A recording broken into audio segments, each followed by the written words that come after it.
Welcome back to the lab. Ryan DeGale here from Golf and Body, located in Miami Beach, Florida. So today the goal is to show you an exercise in which you can do without any equipment, which is really awesome for creating space in your spine, rotation in your golf swing, and limiting the issues of your lower back, okay? In my opinion, I feel like lower back pain is a physics and geometry problem, okay? If you ignore the laws of physics and geometry, then you may become in trouble when it comes to structures. Would you want to get onto an elevator or a building if the engineer ignored the laws of physics? I don't think I would either, okay? And so I see this a lot in the physical therapy and training world where just do movement, but there's no such thing as non-specific back pain. It is always specific, and doing the detective work on a case-to-case basis is what separates the people who get from results.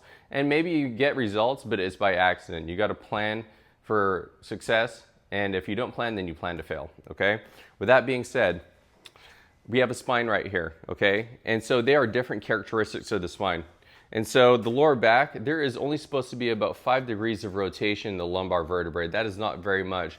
Now, when you get to the thoracic vertebrae, which is, there's 12 thoracic vertebrae, which is T1 through T12, there's supposed to be a lot of motion, okay, over the lumbar spine, okay?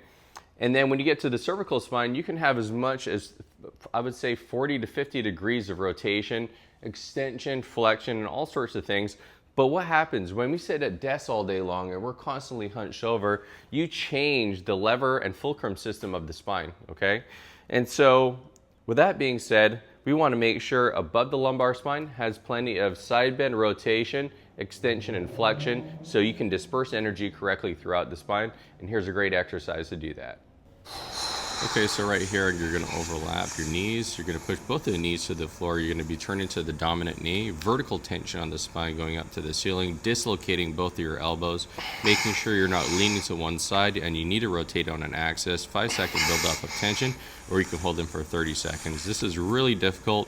Thanks for tuning in. Like and share for more. See you next time.